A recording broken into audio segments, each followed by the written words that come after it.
Everyone said the same thing. He's a road course guy. Put him on an oval and he falls apart. For a while, the numbers backed that up. 31st at Phoenix, 34th at Las Vegas, 32nd at Homestead. Race after race on ovals in 2025, Shane Van Gisbergen was buried at the back of the field and the critics were loud about it. But then the Easter break arrived. NASCAR Insights dropped their advanced statistics for the 2026 season and those same critics went very, very quiet. 7 races into 2026, SVG sits 14th in the Cup Series standings. He has posted 3 top 15 finishes on ovals. His advanced metrics have crossed above the Cup Series average on drafting tracks and short tracks. His peers, champions, veterans, insiders, are openly saying an oval win is no longer a matter of if, but when. The narrative is shifting in real time, and it's backed by data, not hope. To understand just how significant this is, you have to go back to where this story began. Shane Van Gisbergen was born in Auckland, New Zealand, and by the time he arrived in America, he was already one of the most decorated drivers on the planet. 3 Supercars championships, 2016, 2021, and 2022, 80 race wins, 3 Bathurst 1000 victories, a Bathurst 12-hour win, a podium at the 24 Hours of Daytona. The man had done it all in road racing before he ever set foot in a NASCAR garage. Then in 2023, he entered a single NASCAR Cup Series race, the very first Chicago Street Course event. He had never started a Cup race before. He won it, his first ever Cup start. That had not happened since Johnny Rutherford way back in 1963. Overnight, SVG became the most talked about name in motorsport, and Trackhouse Racing moved quickly to bring him over full time.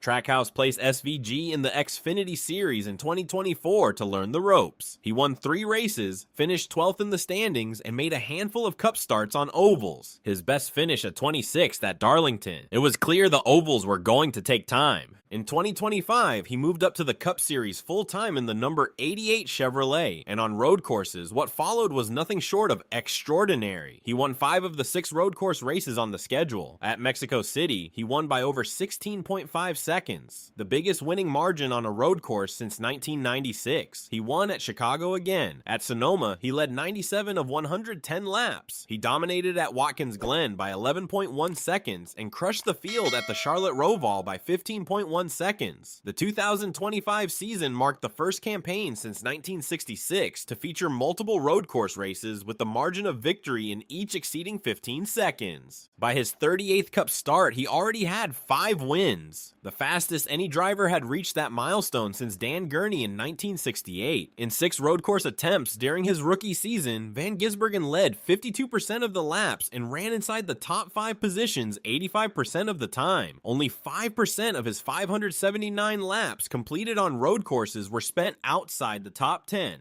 But flip to the oval results and the picture looked completely different. His first 3 oval races in 2025 produced finishes of 31st at Phoenix, 34th at Las Vegas, and 32nd at Homestead. He was stuck outside the top 30 in the championship standings for most of the first half of the season. He sat as low as 33rd in points before his Mexico City dominance salvaged the year. SVG himself didn't make excuses. He said it was one of the toughest starts to any kind of racing he had ever had. He talked openly about not understanding how the car worked on ovals, and he said something that not many drivers in his position would say. He said the driver was the problem. His crew chief, Steven Doran, was also in only his 2nd Cup season. Both of them were learning together, navigating the frustration without turning on each other. The honest answer is that oval racing in the NASCAR Cup Series is unlike anything SVG had ever encountered. The physical and mental demands are completely different from road course racing. On an oval, you enter banked corners at full throttle and trust the car to find its line. SVG described it himself.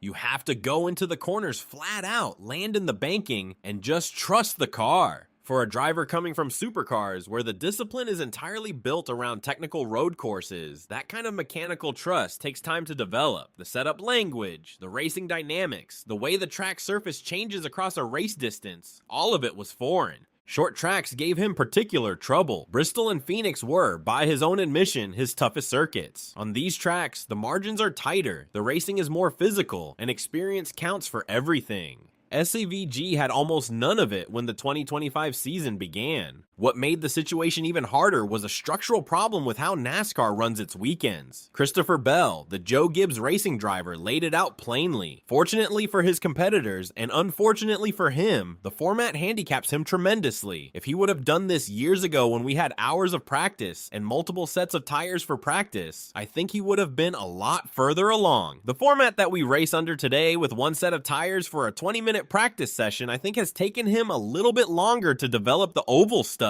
but he's clearly getting the hang of it. Before moving to NASCAR, SVG was well known in supercars for building into his race weekends, using practice sessions to gradually refine his feel for the car and circuit. The current NASCAR format makes that almost impossible. Cars pass through technical inspection before practice, meaning setup changes after the session are severely limited. Drivers get one set of tires, one run, and then they go into qualifying and the race. For any rookie adapting to a new discipline, that's a steep handicap. For SVG, it was an outright wall. Despite the oval struggles, signs of progress appeared in the second half of 2025. He recorded his first oval top 10 at Kansas in September. He followed that with an 11th at Talladega and a 14th at Martinsville.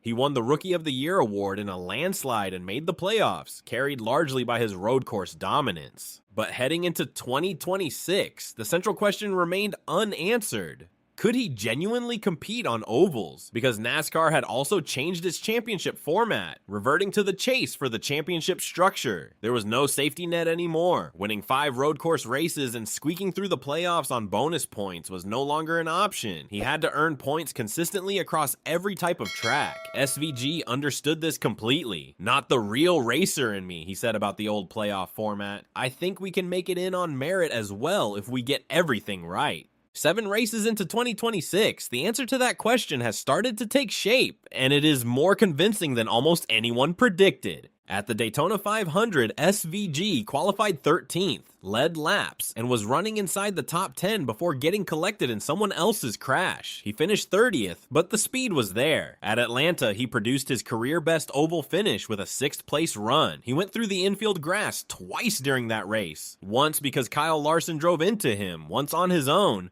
and still drove back through the field to finish 6th. That single result jumped him from 28th to 16th in the standings. At COTA, the road course, he finished 2nd behind Tyler Reddick, ending his 5-race road course winning streak just 1 race short of tying Jeff Gordon's record of 6 consecutive road course wins. He scored 48 points and climbed to 5th in the standings. At Phoenix, he spun twice and still recovered to finish 11th, a result that left insiders genuinely baffled. Jeff Gluck, writing for The Athletic, described watching SVG spin in front of him in the press box and assuming the day was over. Then SVG somehow came back to finish 11th. "I have no idea how that happened. I literally have no idea how that happened," Gluck said. At Las Vegas, bad luck intervened. He slid onto the apron on the opening lap, damaged his front splitter, and spent the rest of the race fighting a broken car. He finished last, but context matters. It was a mechanical consequence of misfortune, not a performance failure. Then came Darlington, where he finished 14th. To put that number in proper context, he finished 26th at Darlington in 2024 and 20th in 2025. The improvement across 3 visits to the same track is not a coincidence. At Martinsville, he started 5th, ran inside the top 10 for most of the race, collected stage points in both stages, and finished 11th. His team tried an aggressive pit strategy that briefly put him 2nd behind Chase Elliott. After the race, SVG said it was an awesome day and that starting up front makes the racing flow much better and cleaner.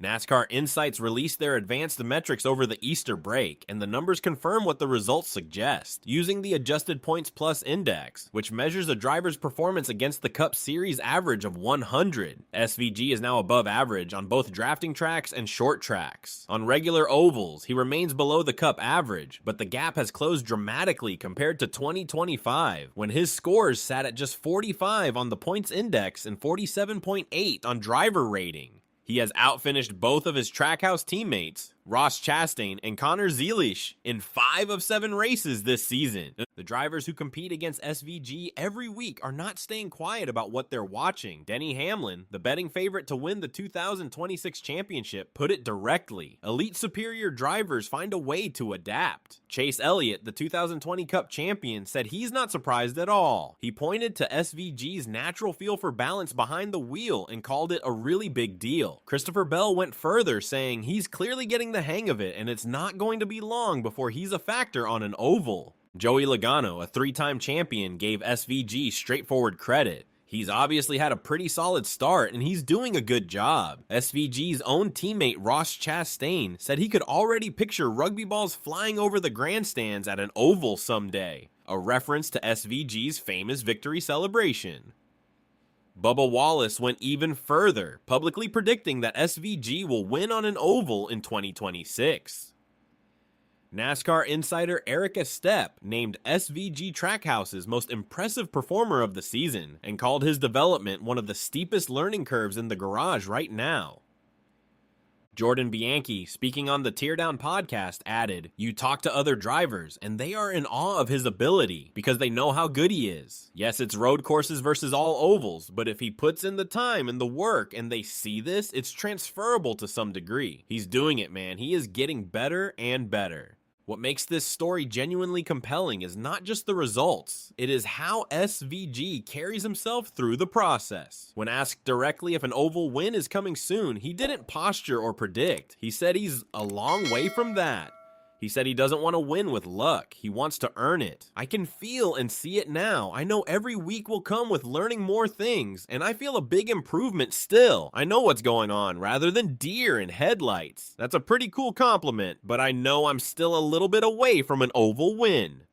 This is a driver who won 80 supercars races and 3 championships before he arrived in America, and he is still approaching the oval learning curve with complete humility. He blamed himself when things went wrong. He didn't point at the car, the team, the format, or the schedule. He and Steven Doran worked through the frustration together without fracturing. That is not a common combination. Elite talent paired with genuine self-awareness. SVG's development matters beyond the results on any given Sunday. NASCAR has spent years at trying to attract international stars and build crossover audiences in markets it doesn't traditionally reach. SVG represents something rare, a genuinely world-class driver choosing to learn one of motorsport's most demanding disciplines from scratch in public with no safety net. His New Zealand background, his supercars legacy, and his road course brilliance already gave him a global profile. If he cracks the oval code and becomes a legitimate championship threat, the sport gains something it has not had in a long time. A driver whose story draws people in who would never have watched NASCAR otherwise. The road course narrative hasn't gone away either. He is still one win away from tying Jeff Gordon's record of 6 consecutive road course wins, a record that has stood since 2000. Every time COTA or another road course appears on the schedule, that storyline returns. But the bigger story, the one that defines whether SVG becomes a true force in this sport, is the oval progression. And through 7 races of 2026, that progression is real, it is measurable, and it is accelerating. The question heading into the rest of this season is no longer whether Shane Van Gisbergen can compete on ovals. The data says he already is. The question now is how far he goes, and how quickly. I feel like we're an 8th to 15th place car most weeks, which probably doesn't sound like a lot, but we started at tracks running 30th, so it's been a huge improvement. I'm pretty stoked about that, but there is still a long way to go. The trend line is pointing in one direction. The haters are going quiet, and the rugby ball is waiting.